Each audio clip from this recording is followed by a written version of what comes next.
today we're going to talk about manipulating the handgun properly. So for starters, I'm going to use the Blue Gun Glock 19, and I also have a Blue Gun magazine, which we can use for this demonstration. So a lot of times working at a gun range, what I'll see novice shooters do is they will pick up the gun in one hand, insert the magazine, attempt to rack it or put it in the other hand, and then attempt to rack it, and then attempt to re-grip it, and then try to take aim on the target. A lot of extraneous motion, a lot of unneeded movement. There is a simple way to do this, and if you have to use a firearm for self-defense, simple is your friend. Fewer moving parts is your friend, fewer movements that you have to do to make this firearm ready to be functional and defend yourself, that's your friend. So I'm going to go ahead and take my real Glock 19.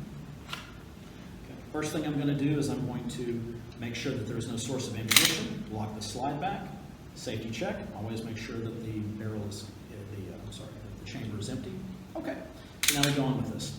So typically when I do these videos, I do not like to point the firearm, obviously not towards anyone, and definitely not towards the camera. Just, it's a force of habit. Looking at the camera here, I really don't want to point the gun in that direction. But for the purpose of this exercise, we are going to do that. And again, there is no source of ammunition in this gun. I have done a chamber check. This gun is clear. So we're going to start off with the gun pointed towards the camera, and I'm going to have the magazine there. So a lot of times I see people come to the gun range, and they pick a gun up like this, and they take the magazine, and then they put the magazine in there, and then they turn the gun around a few times. They do a lot of manipulation that you don't really need to do.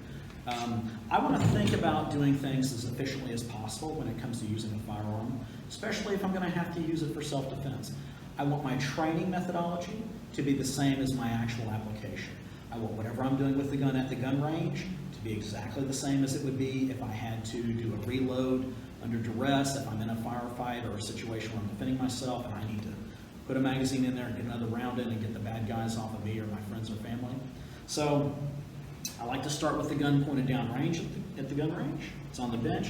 I'm going to lift the gun and the magazine up at the same time, rotate the gun over, insert the magazine, give it a little bit of a push, and my fingers are up like I'm praying. Then I just rotate the gun over, and then I'm going to rack it in the direction of the enemy. So I'll do that from the side so you guys can see.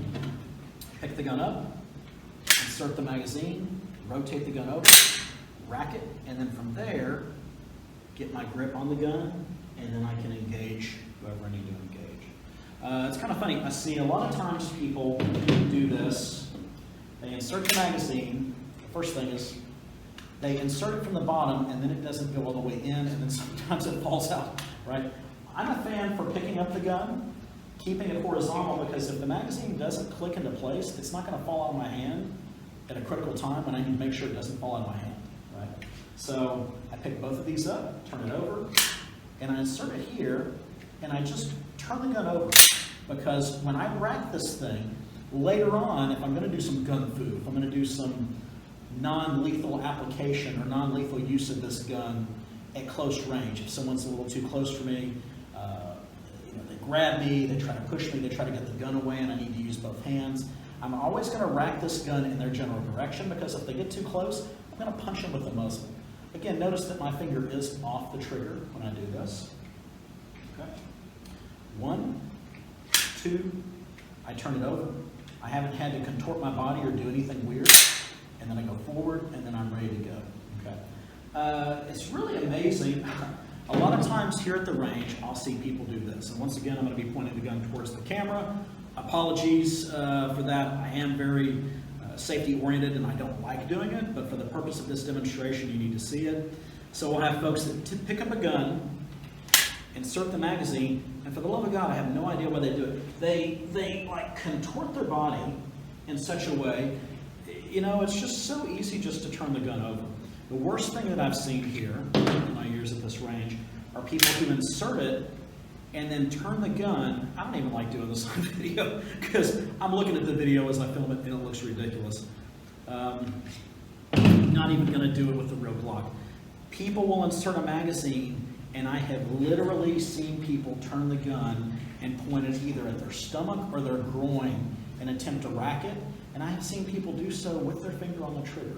They insert a magazine, and they rack the gun this way, or they rack the gun at the floor, or I've seen them rack it at the ceiling. And obviously, when you're at an indoor gun range, which is where I work, you're in a concrete box. The floor, the walls, it's concrete. The ceiling is usually steel. The only safe direction is downrange. And so when somebody is going to insert a magazine into a firearm and rack it, that firearm needs always to be level and downrange at all times, and of course their finger off the trigger unless they're actually going to engage the target and go ahead and shoot. And I have seen people do that when they manipulated the gun. The worst thing that we have folks do at an indoor gun range, and again, no source of ammunition, I'm ensuring that the muzzle is clear. I have seen people pick up the gun with their finger on the trigger and then attempt to insert magazines and rack it and do this sort of thing. And I can tell you exactly what happens.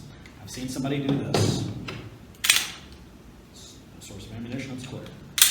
I've seen people pick up a gun, insert the magazine with their finger on the trigger, and rack it. And what ends up happening is as they're depressing that trigger and they're racking it, the gun goes off. I have seen people shoot the benches here. I've seen people shoot the concrete and put holes in it and have ricochets going down range. I have seen a person insert a magazine and rack the gun towards the ceiling and actually hit the steel and have it ricochet down range. So there is a right way and a wrong way to do all these things. And again, my opinion, and I do this with my martial arts training, and I do this when I'm doing firearms training as well. Everything you do in training should be as physically similar, body mechanically, sequence-wise, methodology, whatever.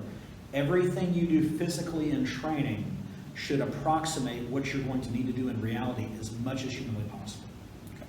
So, in terms of manipulating this gun, 1, 2, 3, grab, and take aim. All right. Well, I hope you folks found this video interesting. As always, if you like what you saw, please share it out. Let people know about my Patreon channel. Obviously, I appreciate you supporting the channel. And once again, have a great afternoon, and until we see you next time.